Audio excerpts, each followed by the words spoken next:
Hey everybody, so I wanted to go over one of my old posts today. I was thinking about this recently because I had to buy some new soccer socks for playing in the men's league that I've been playing in recently. And when I bought I needed them because I needed socks that come up high so I can put shin guards in them.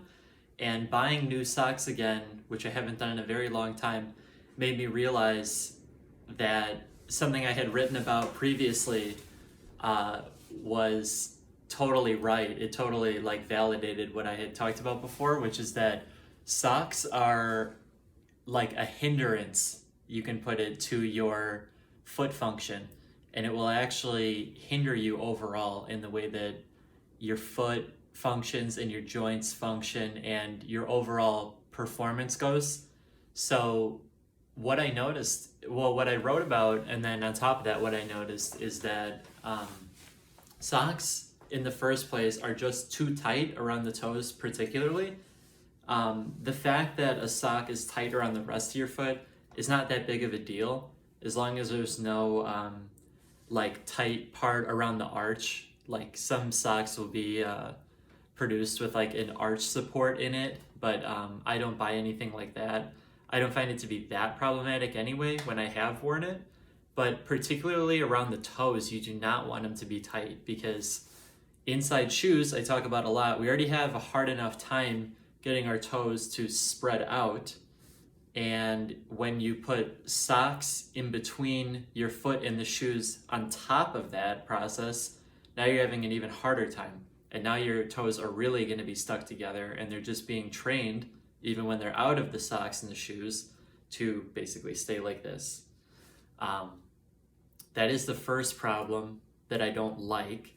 The other thing is that, and I actually found this out through someone else I was reading on the internet, was that socks promote slipping even when you're inside of a shoe. So, I mean, obviously, if you wear socks outside of a shoe, that is, you will slip. You have a lack of friction, a lack of traction while you're wearing them, and your toes don't get as good a function to kind of like grasp the ground that you're on. But then on top of it, while you're inside of a shoe, the same exact thing is happening, especially the looser that the shoe is, which I like to wear my shoes loose, but with a sock also in there, that actually hurts what I'm going for when I'm wearing a bigger shoe. So, like I said, you have this lack of friction on the bottom of the sock because socks are obviously made smooth, it's just so they're not rough like all of our clothes. But this is a problem because you have a lack of traction on the sole of your shoe, which is also almost always going to be flat. You know, when you're trying to create traction and stop or start quickly, like in a sport context, it's hard to do. You're getting so much slipping inside of the shoe. And that ends up being bad because your toes end up running into the walls of the shoes, in the front predominantly, but on the sides as well. And this is bad if you're someone who suffers with things like bunions, bunionettes, or if you have toes that are starting to curl under and are starting to create like a mallet toe or a hammer toe, which are a little bit more rare, but you know, it can still happen. And yeah, I found these to be a problem, and especially again buying socks recently, which I haven't done in a while, it reminded me of all this. And so I wanted to let you know of a couple of things you can do, which are in the post, by the way, that I already wrote. It'll be linked under this video. You should check it out for more detail. But some of the things you can do are, number one, not wear socks at all. This is the one that I like to do when I can. I mean, I live in a northern climate, so it's pretty cold. I mean, we're getting to the end of March now, so things are looking up. I can start taking off my socks more often, maybe even wearing open-toed shoes too, but we're not quite there yet. So I'm able to do it during the daytime sometimes, just wear my shoes barefoot. Um, that's one thing I like to do. This is something that Kelly Starrett does as well. I learned this basically through just watching enough of his videos where I noticed it, him taking his shoes on and off, and I'm me being like, this guy's never wearing socks is pretty interesting. But now I've started to do that too, and I'm going to do it as much as I can. So that is the first thing. The second thing that you can do is you can buy bigger socks that will at least solve the tight toe problem. And this is something that I have done in the past, where I've bought socks that they will support, a little bit under my shoe size and then go well above what my shoe size is. It's kind of just how they make socks. They do it to cover a wide range. It's better than nothing. I would say it's better than to wear your standard size of sock. Just go a little bit higher. That'll at least help you out with one of the issues. However, if your shoes are already tight, if you wear shoes with a narrow toe box, this isn't going to do you a lot of good. So I think this is one of the lesser options that you can take. The other option that I think I present in the article is you can wear toe socks, which you probably have seen. They get made fun of quite a bit.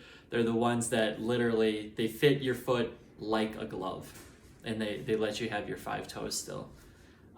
I think they were originally, I think they're originally created for Vibram 5-finger shoes, which are the exact same thing. They're a shoe that fits your foot like a glove does. But I've also seen them called yoga socks. So I don't know which came first, but either way, they're widely available. You can buy them. Sometimes they even have grips on the bottom. Like I was able to buy 2 pairs that had grips on the bottom, and that was pretty nice. It helps with the traction. So it helped with the inside the shoe slipping part. And then obviously the toe part I'm interested in, because if I'm wearing socks that fit my feet like a glove, well, they're not restricting me then. Then I can just spread them out like I do my fingers. So that one does solve both problems. However, I find the toe socks to just be tedious. I'm a person that likes to be minimalistic and simple and just have things be easy. So this wasn't the greatest solution for me. I did it for a while. I kind of wore them as my athletic socks until I basically put holes in them, which will evidently happen.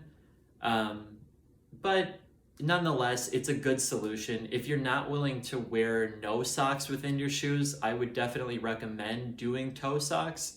People aren't really going to notice if that's really what the concern is. People don't really notice. If you take your shoes off and they do notice, it's not that big of a deal. People honestly have a bigger deal when you're barefoot altogether, or if you wear something like Vibram 5 fingers, which I still don't even think look bad, but don't let that be the stopping point, basically, is what I'm saying. So yeah, I would recommend those. You can get those even in stores, but you can get them online as well. And that's it for toe socks. I choose to do barefoot as much as possible, but I just wanted to provide some options for people who were not quite ready to go that far, but were still interested in this topic that I've covered. So that's it for today.